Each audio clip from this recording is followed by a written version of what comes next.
The Delta variant is fueling a surge in cases, and now there are questions over the need for booster shots. Tonight, Pfizer said it had a productive meeting with the feds about the company's plans to request emergency use approval for a third dose of the vaccine.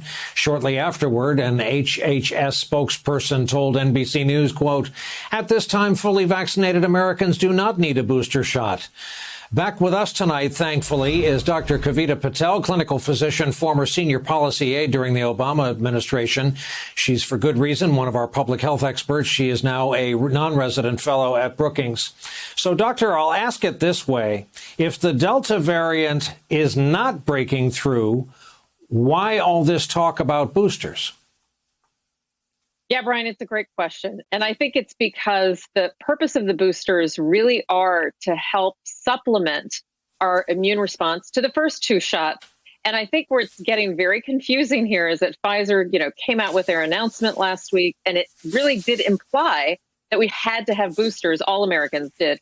When I think if you really just pause and look at the data, and I think that's what the U.S. officials did, even looking at Israeli data in other countries, you do see that select populations, Brian, probably do need a boost at some point, and let's say anywhere from 6 to 12 months after their first doses. Those are primarily the 5% of Americans who have an immunocompromised condition, are under cancer therapies, or have had organ transplants.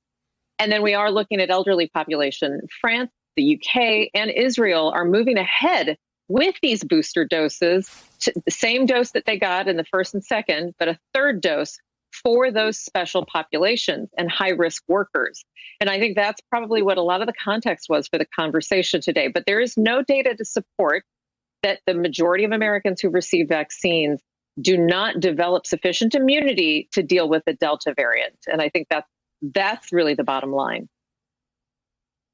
And let me ask you about three letters that are the coin of your realm, EUA, Emergency Use Authorization. As you know, a lot of the anti-vaxxers, some of them sadly sitting members of Congress, are saying that the vaccines we have haven't been approved by the FDA, only for emergency use. This is killing the vaccination effort in some places. People are buying into the misinformation. Is there any move to get the government to move to give the stamp of approval to vaccines that are in over 200 million arms?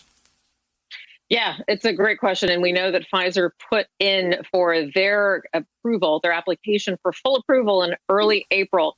You can bet, Brian, and I've confirmed that the FDA is looking at everything, but also takes this process very seriously, because just as people have argued that a, quote, emergency use authorization was rushed, unquote, that you could make an argument that if the approval is rushed, that you would also give very little confidence to what the agency is doing. So the world really turns to the FDA in so many ways, including to see what it does with data, with its authorizations, with its approvals. And that can be a big signal. And I don't think there's any reason to rush it. Having said that, Brian, I do fully expect to see approval for Pfizer and then possibly other manufacturers to follow as early as the end of August, early September. Not in time for necessarily dealing with the fact that we've got rising cases, especially amongst unvaccinated people. We need people to get vaccinated now. Final question, unfair of me, but nothing scares you. Give me the 60-second version of what this J&J warning today was all about. Yeah, very briefly. Guillain-Barré syndrome, something we actually see in about 8 in 100,000 Americans over the age of 50. We do see a pattern. These are older Americans. 100 cases, Brian, out of 12 million doses administered. It's a very fancy term for an acute flaccid paralysis that's sudden in onset.